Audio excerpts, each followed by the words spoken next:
नमस्कार दोस्तों, आप सबका स्वागत है मेरे YouTube चैनल पर। आज मैं आपको भगवान श्री राम और भगवान भोलेनाथ जी के चरित्र की कथा बताने वाला हूँ। कथा को अंत तक सुने और उनका जो चरित्र वर्णन है वो एक बार अवश्य सुने।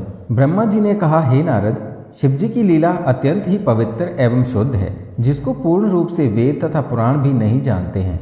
अब मैं तुम्हें शिव जी के चरित्र के विषय में बताता हूँ। एक बार शिव जी अपनी पत्नी सती सहित तीनों लोकों के अवलोकन करने के लिए चले। पृथ्वी पर घूमते घूमते हुए दंडक वन में पहुंचे। उन्होंने वहां रामचंद्र जी को लक्ष्मण सहित देखा कि वे चारों ओर दुख से विलाप करते हुए सीता जी को ढूंढ रहे हैं। उन्होंने रामचंद्र जी को देखकर प्रणाम किया, क्योंकि वे पहले विष्णु को ऐसा वरदान दे चुके थे। शिव जी फिर जय कहकर आगे बढ़े तथा उचित समय ना जानकर उनसे कुछ वार्ता ना की।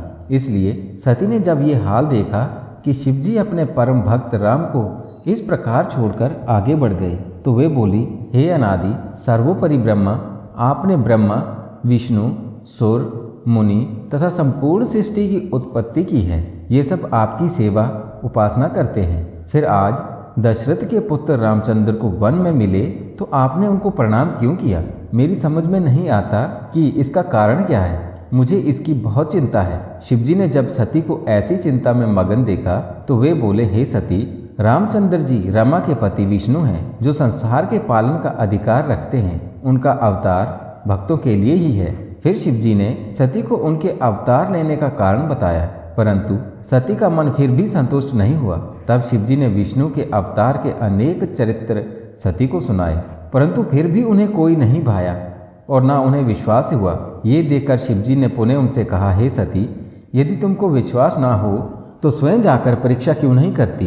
तुम वही करो जिसे तुम्हारा संदेह दूर हो सके। मैं यहाँ वृक्ष की छाया में बैठा हुआ तुम्हारी तब तक प्रतीक्षा करूँगा जब तक तुम परीक्षा लेकर लौट ना आओगी। सती शंकर जी की आज्ञा पाकर संदेह युक्त चली।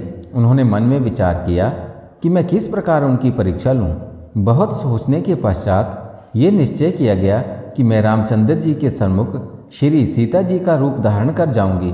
यदि वे वास्तव में विष्णु होंगे तो मुझे अवश्य पहचान लेंगे, और यदि केवल राजपूत पुत्र होंगे तो उन्हें पहचान नहीं सकेंगे। ये विचार करके सीता के रूप में हंसती हुई श्री रामचंद्र जी की ओर गई।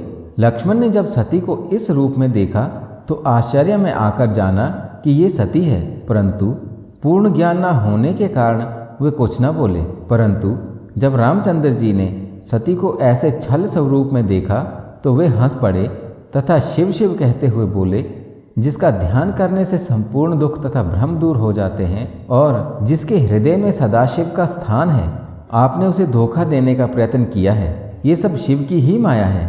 धन्य है ऐसी माया को जो सबको इस प्रकार नचाती है। इसके पश्चात रामचंद्र जी ने अत्यंत नम्रता के साथ अपना पिता सहित नाम लेकर पूछा, शिव जी कहाँ हैं? तथा हे माता, तुम उनसे अलग वन में अकेली क्यों फिर रही हो? तुमने अपना स्वरूप त्याग कर ये रूप क्यों धारण किया है? सती ये सुनकर आश्चर्यचकित हुई तथा उन्होंने सदाशिव का ध्यान कर रामचंद्र को विष्णु का अवतार जाना। फिर वे अपना रूप धारण कर रामचंद्र जी से बोली, अब मुझे पूर्ण विश्वास है कि तुम विष्णु के अवतार हो, जिन्होंने राजा दशरथ के यहाँ अवतार लिया है। परंतु एक शंका है, वह तुमसे पूछती हूँ कि शिव जी तुम्हारा चतुर्भुजी स्वरूप देखकर कभी इतने प्रसन्न नहीं हुए जितने ये रूप देखकर आज प्रसन्न हुए हैं। अत्यंत प्रेम से उनके अश्रु बह चले तथा वह तुम्हारी प्रशंसा करने लगे। तुम मुझे सत्य बताओ कि इसका मुख्य कारण क्या है? सती के मुख से ऐसे वचन सुनकर रामचंद्र जी प्रेम विह्वल हो गए तथा उनके नेत्रों से अश्रुधारा बहने लगी। उन्होंने प्रेम मग्न होकर चाहा कि उसी समय चलकर शिव जी को देखें, परंतु उचित समय न जानकर तथा सती की आज्ञा पाकर उन्होंने केवल शिव का ध्यान ही किया।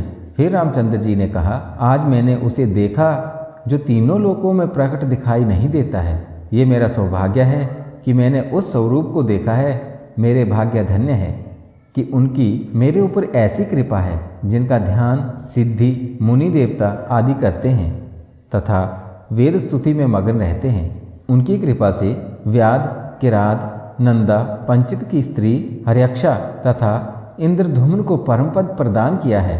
शिव जी ने किसके ऊपर कृपा नहीं की? श्री रामचंद्र इतना कहकर सती से बोले, हे देवी, शिवजी ने मुझे जो प्रणाम किया उसका यही एकमात्र कारण है कि वे मुझ पर प्रसन्न हैं। दोस्तों, इस कथा में इतना ही। इससे आगे की कथा मैं आपको अगली वीडियो में बताऊंगा। कृपया चैनल को सब्सक्राइब करें, वीडियो को लाइक करें और शेयर करें। धन्यवाद।